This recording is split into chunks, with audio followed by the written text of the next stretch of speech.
Warning,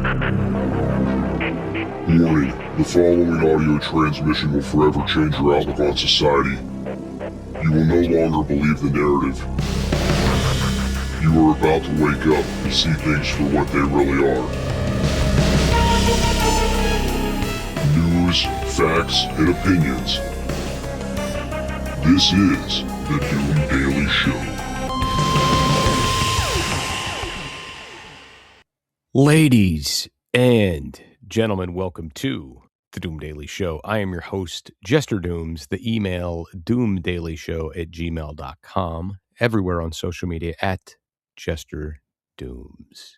Go to the website, www.jestersvoice.com. While you're there, leave us an audio message using the button at the top of the screen.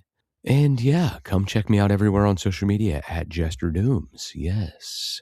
I hope everybody is having a fantastic Monday. It is Monday, March 2nd, 2026. Good morning, ladies and gentlemen. How are you doing? Do we have any big plans for the week? Because I know I do. I do. So I also hope you had a great weekend. Got my Rise mushroom coffee. This is one of those drinks that's kind of good to have like at any time of the day because it's so mild. It just doesn't make me all jittery and crazy. Like if I need a little afternoon pick me up, boom, good. Let's rock and roll. Anyway, so I hope your weekend was fantastic. Mine consisted of working my ass off on the house foundation. One of my coworkers, friends / former classmates came over yesterday to help me get up some waterproofing material. We did not get it done, but we made some fucking headway. There's not much further to go. He ended up leaving because he had to go home because he had to be up for work early in the morning. That's understandable. So I tried to get my wife to help me, and she did. And we managed to get up about 4 sections and then kind of realized that, oh shit, well, the temperature has drastically changed and this material is not as pliable as it was. So that shit needs to be up to a pretty decent temperature in order to help get it up easier, right? Because it's like a rubberized bonding material. Anyway, I just hope it survives and stays up today because we were supposed to get rain today. And usually when I do things like this, something always kind of goes awry. So like I'm just waiting to go out here when it starts raining and see the edge of it collecting with water and then all the fucking waterproofer peeling off the goddamn side of the block. I'll be so pissed. I will be so mad.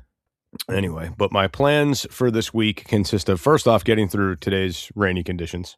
The weather was really spotty here, so I don't know if we're going to get like rain all day. I don't know if it's going to be intermittent. I don't know if it's going to be overcast with a little bit of drizzle.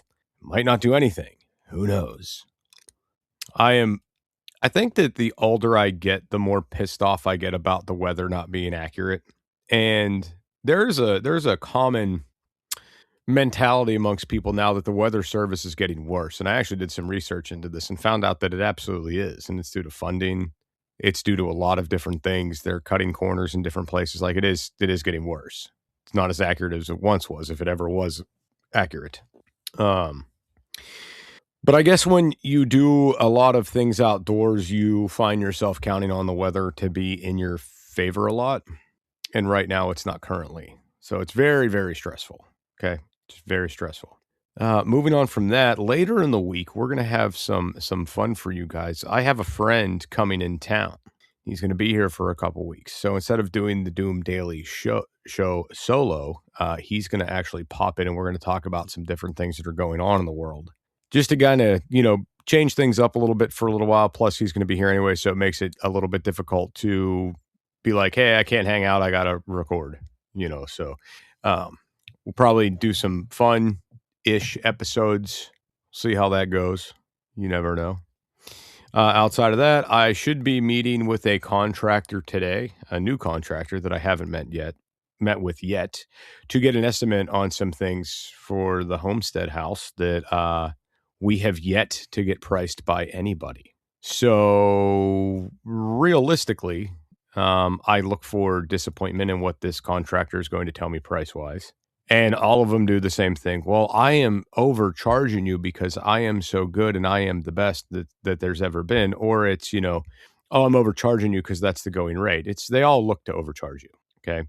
Now the reality is I'm not going to necessarily go for the cheapest guy out there because I typically don't work that way.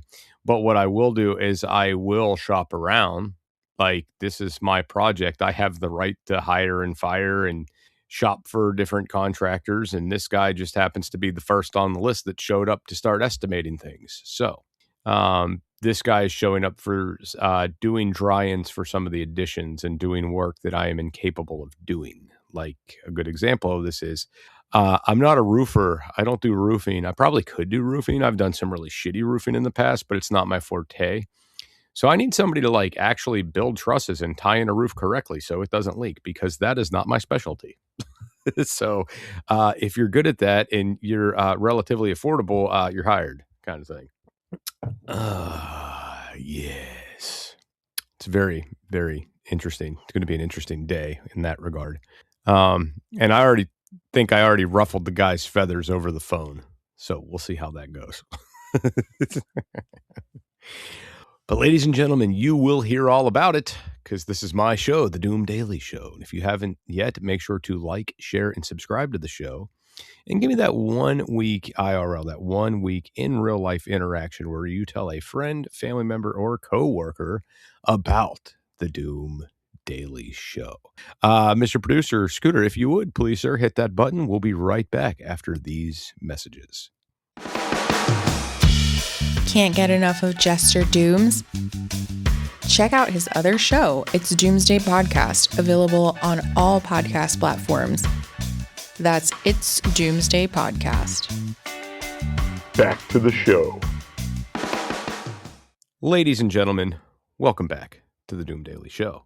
I am your host, Jester Dooms. The email, doomdailyshow@gmail.com. Everyone on social media @JesterDooms. The website, jestersvoice.com. Go there, leave us an audio message. Stop fucking around and do it. Okay. Producer Scooter, how the hell are you? You look good. No, not really. I'm just trying to brighten your day, baby.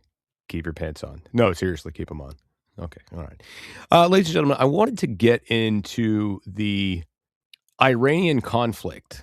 That's like one thing I wanted to talk about on today's show, just because it just happened. If you guys haven't seen this, there's a lot going on in the media. However, with my weekend being so busy and not being able to like keep up, I didn't really want to do this off reading shitty articles for you guys. But if you're in the dark, it's looking like, shit's really popping off with Iran, and we will try to kind of keep an eye on it and just kind of see what happens here. And we all knew this was coming. We were gearing up for this for a little while. This is the biggest deployment of military personnel apparatus that part of the world has seen in like the last decade. So when Trump decided we were gonna do this, or Hegseth, whoever said, yeah, it's time to go, they weren't fucking around. And I think that it is a very good thing, because we're sending that message out there to the rest of the world, like, hey, we are not to be fucked with. Like, we are still big and badass. Like, we know the last couple leaders were a bunch of pussies, but yeah, we're not fucking around anymore. And I think that this show of force was needed in this instance. I mean, see, what's really interesting is how these things cycle throughout generations. It's weird, the people that take a stand and speak out against these things as time rolls on. Like, they're just forgetting like the major conflict. Like my generation growing up, like the 9/11 generation of, seeing the planes hit the buildings on the TV and growing up knowing what this is and why we were at that war and everything else. And actually, when I still believe the narrative, watching the 9/11 sympathizers, like there was a group going around that was like Osama bin Laden sympathizers. I don't know if anybody recalls this. They didn't get too far. They made some headlines and then quickly dissipated because everybody was like, wait, what the fuck? No. Like, no, no. Nobody's putting up with that shit. And they kind of shut the fuck up. But it's like, it's generational. So now, like, I'm seeing a lot of people well, I don't want to say a lot of people, but I'm seeing this like we shouldn't be over there. We shouldn't be doing this. We shouldn't be doing that and blah, blah, blah, blah, blah, blah, blah. Well, that's what I was saying about Ukraine and Russia. Like, this is a conflict we don't need to be involved in. We don't need to be funding this. We don't need to be doing this. This is all bullshit. Like, it's not okay. And you had so many people that were like, oh, no, we have to help those people. We need to be there. And like, you knew what side of the aisle they were on. And wouldn't you know it, we don't even really hear anything about Ukraine and Russia anymore.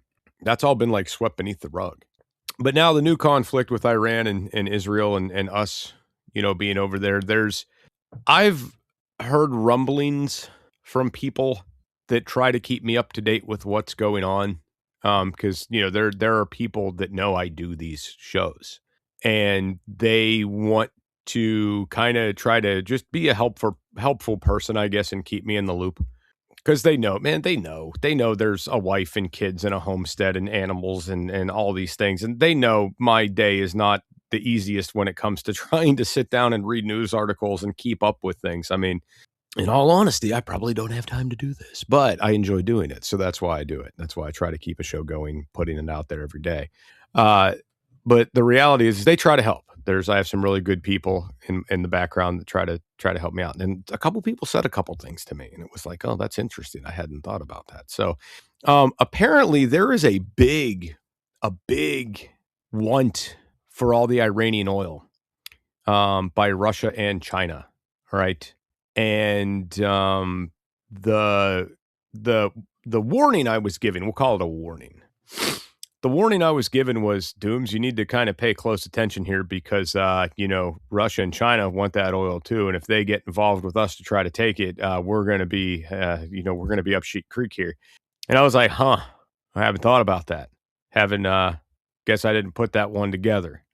But this individual did that for me, kind of thing. And the idea of going to war with China absolutely terrifies me, more so than going to war with Russia. However, this is one of those things we're just going to have to see how this plays out. It seems to me like we are being very effective over there. That a lot of the Iranian leaders have been taken out, the bad ones, from what I saw just in brief breaking news articles. And the death toll has been pretty steadily rising from what I've seen. A lot of deaths in such a short period of time. But the ordnance that area is being lit the fuck up. So it's to be expected. And also a U.S. installation over there was also destroyed. I'm trying to remember the name of the place, and it's just escaping me.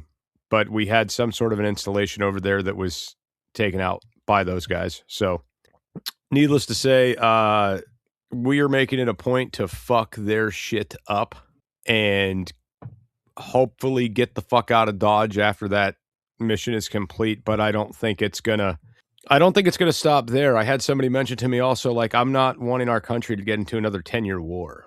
And that's what I think this is going to be. And I don't necessarily think that, but if there's a lot of oil over there and we want it and we take control of that land, you best believe we're going to have military operations consistently going on over there to make sure that product is exported. You better fucking believe it.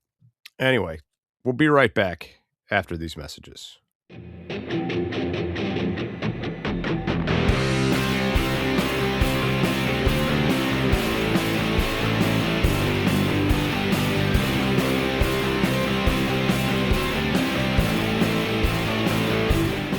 Jester from It's Doomsday Podcast and the Doom Daily Show here.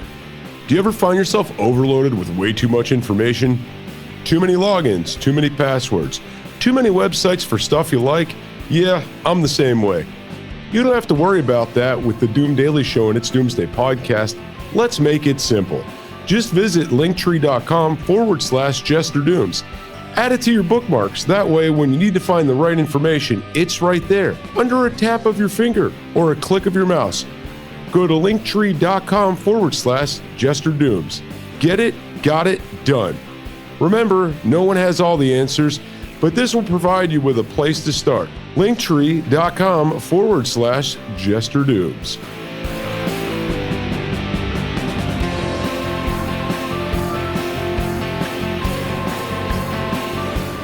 And now, on with the conversation. And here's Jester. Ladies and gentlemen, welcome back to the Doom Daily Show. I am your host, Jester Dooms, the guy in the corner with no pants on, his producer Scooter.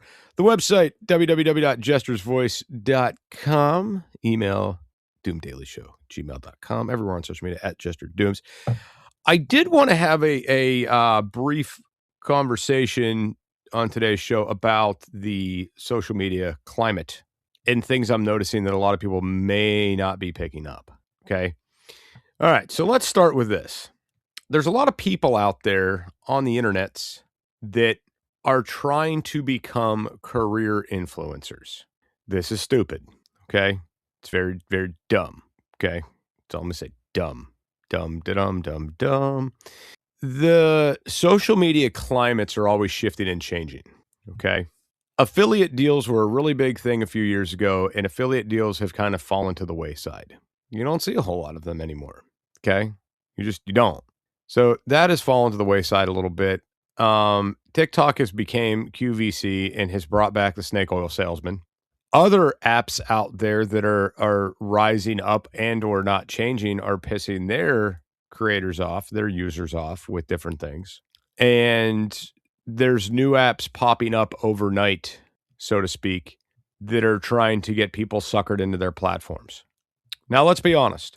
If you're the curator of an app, social media, you're doing this for a job. It's your job to make money. So you're going to do whatever you can to float the bills, make that thing fantastic. So I've been spending probably the last 3 weeks ping-ponging YouTube, Clapper, TikTok, Instagram, just, kind of everywhere, ping-ponging, sharing things and whatnot, and trying to see where I'm actually getting the most love, like what platform, is the best one for me to be operating on. And it's kind of boiling down to two. And the two it's boiling down to is YouTube and Clapper. TikTok shadows me and doesn't push my content like they used to. And it's because the demographic has drastically changed over there. Like it has all changed, right? So not only has that changed, if you're not selling a product, they're not pushing out your videos. And what I have noticed over there as well is they are pushing so many ads on me for advertising my content, like pay for this many views, pay for this, pay for that. And I'm like, no, I built a following not paying for anything. Why the fuck would I start now? Stop shadowing my shit, assholes. And I could get this following bigger again. That'd be great. Thanks. But I'm noticing that my content does extremely well on Clapper, and my YouTube views, even though my follower count is low, is a lot higher than my TikTok views. Go figure. So these people that want to be career influencers, okay? I watch people in lives basically screaming at the screen, send me gifts, subscribe, send me gifts, where they're bringing nothing to the table as far as viable content. Like they're not bringing you anything. Now, if you guys out there that are listening have ever came into my lives, I just kind of sit there. We have a few drinks. We talk some shit. Every once in a while, someone might pop in and join me on the live, but it's rare because it fucks up my rhythm most of the time. But I talk to you guys about your day. A lot of you out there that are consistently in my social media lives and stuff, I know you. I know where you live. I know your problems. I know what ails you. I've met some of you in person. Like there's, it's one of those things where we don't go live for the sake of clout or for the sake of gifts or for the sake of any of that, as much as it's our own little social gathering in our group of friends. Like that's what it is. And that's why I like to do it. It's like, oh, I get to see all my friends and talk shit. Like that to me is fantastic. I enjoy doing that. Right. But I've been watching creators lately, sucker people in being super nice and then being like, why are you still here if you're not gifting? And it's like, what the fuck? And a lot of the times they won't do it themselves. They'll have some hanger-on puppy dog sucker in the chat saying it for them. Like, y'all need to send gifts or don't be here. Y'all need to send gifts or don't be here. Blah, blah, blah, blah, blah, blah, blah, blah, blah. And I'm sorry, but this is absolutely disgusting. Now, I talked earlier about like the climate of things.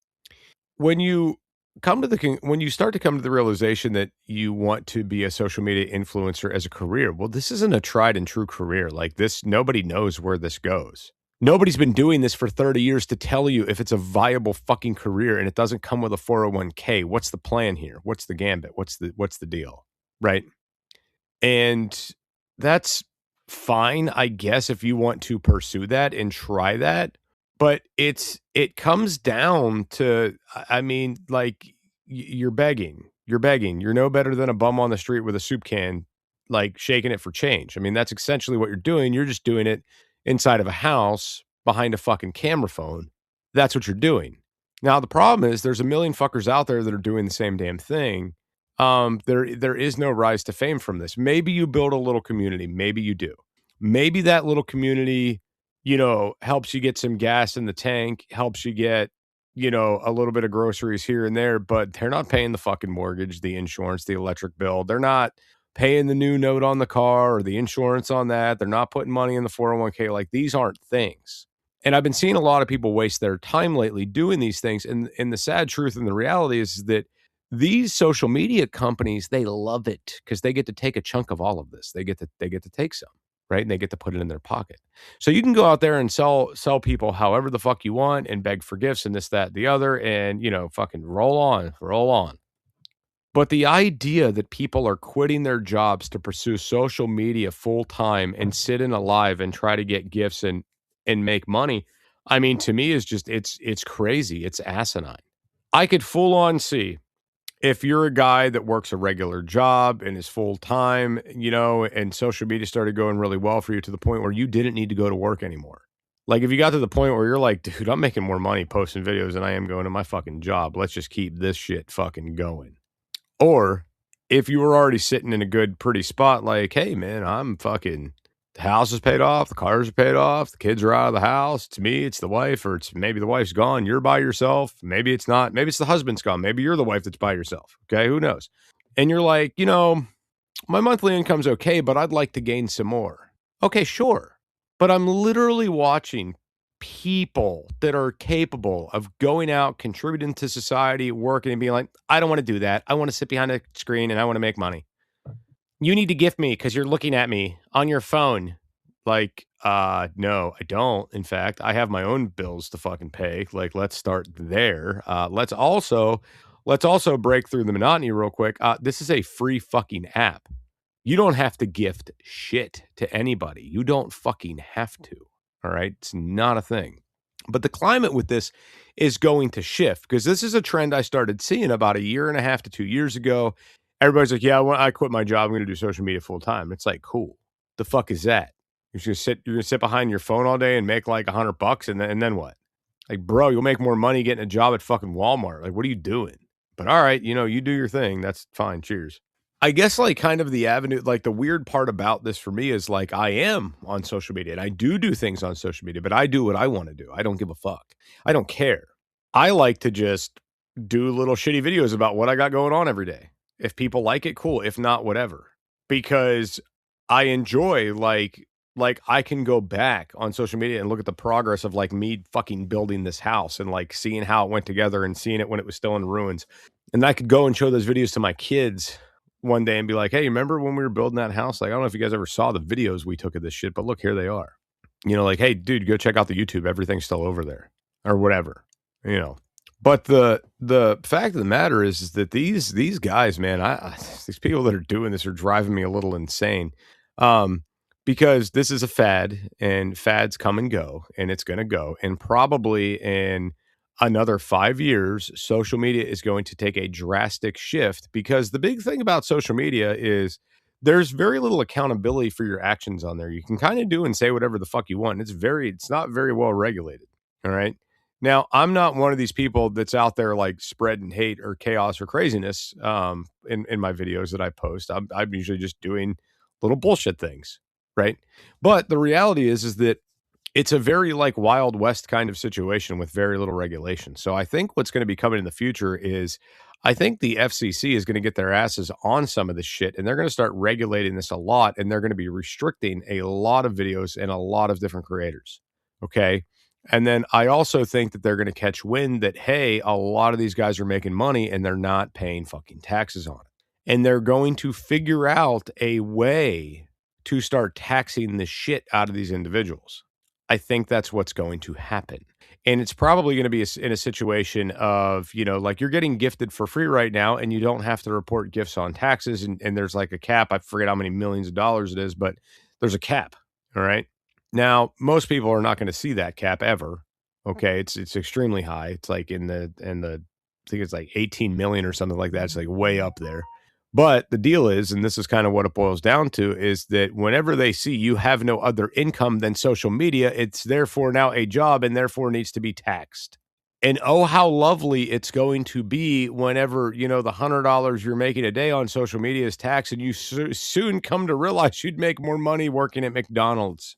That's more than likely what we are going to see. And I don't think that time is that far away. Now, me being a podcaster and doing, doing past affiliate deals and stuff like that, it's like, yeah, I had to pay tax on that shit. I had to pay taxes. The money I made was commission based, and you have to pay tax on that shit.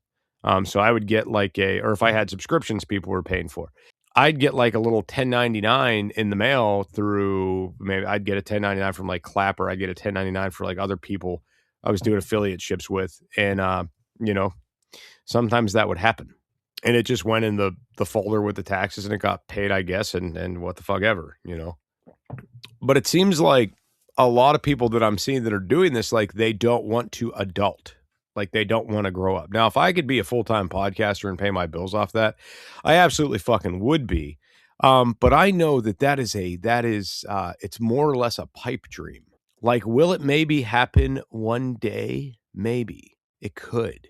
Is the likelihood there that this show would become mainstream and the Doom Daily Show would be a household name? Probably fucking not. It probably will never happen. Mainly because of the message. Anyway. Ladies and gentlemen, I want to thank you for tuning in on this lovely Monday for another exciting episode of the Doom Daily Show. It's fantastic. Don't forget to like, share, and subscribe. Your code word of the week is moist towelette. Moist towelette. That is your code word of the week. Make sure to use it when you see me somewhere on social media, and you could potentially win something. We don't know what yet, but something. Producer Scooter, sir, if you would, hit that button. And guys, we'll see you tomorrow for another exciting episode of the Doom Daily Show. News, facts, and opinions.